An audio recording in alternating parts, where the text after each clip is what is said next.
பாருங்க, நம்ம கையில பணம் இருந்தால் கூட நம்மளுடைய வீடுகள்ல ஒரு சிலிண்டர் நிம்மதியா வாங்கி போடுற ஒரு சூழல் கூட இல்லாத அளவுக்கு ஒரு இறுக்கமான ஒரு சூழல் காணப்படுகிறது. ஒரு பெட்ரோல் பங்குக்கு போயிட்டு ஒரு பெட்ரோல் ஃபில் பண்ணலான்னு பார்த்தீங்கன்னா, அவ்வளவு ஜனத்தின் மத்தியில உட்கார்ந்துட்டு ஒரு சாதாரணமாக இயல்பாக இருந்த காரியம் கூட இன்றைக்கு ரொம்ப அசாத்திரமாய், ரொம்ப கஷ்டமாய், கடினப்பட்டு அதற்காக ரொம்ப நேரம் நின்று வாங்கி கொண்டு வருகிற ஒரு சூழலாய் காணப்படுகிறது. பாருங்க, இது கூட ஒரு பஞ்சம் தான் எனக்கு அன்பானவர்களே. வேதாகமத்துல கூட அநேக பஞ்சங்கள் காணப்படுகிறது. அது ஆபிரகாம் ஐயாவுடைய நாட்கள்ல இருக்கட்டும், ஈசாக் என்கிற தெய்வ மனுஷன் வாழ்க்கையில் இருக்கட்டும், எலியா என்கிற தீர்க்கதரிசியுடைய வாழ்க்கையில் இருக்கட்டும், எலிசா அவருடைய நாட்கள்ல கூட ஒரு தாயே தன்னுடைய மகனை கொன்று தின்ற அளவுக்கு ஒரு அவல சூழ்நிலை, ஒரு பஞ்சம் காணப்பட்டது. ஆமாங்க, ஆமோஸ் புஸ்தகம் 8ஆம் அதிகாரத்துல, தீர்க்க தரிசன புஸ்தகத்துல வேதம் சொல்லுகிறது, தேவனுடைய வசனம் கிடைக்காத ஒரு பஞ்சம் அது காணப்பட போகிறது. அல்லேலூயா. ஆமாங்க, தேவனுடைய வசனம் தான் நம்மளை பலப்படுத்தும். அவருடைய வார்த்தை தான் நம்மளை உற்சாகப்படுத்தும்.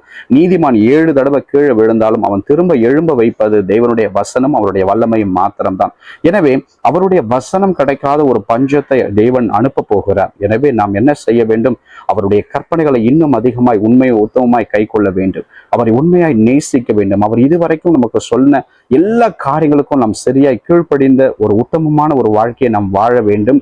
ஆண்டவர் பாருங்க, அப்படிப்பட்ட வசனம் கிடைக்காத ஒரு பஞ்ச நாட்களை தேவன் அனுப்ப போகிறார்.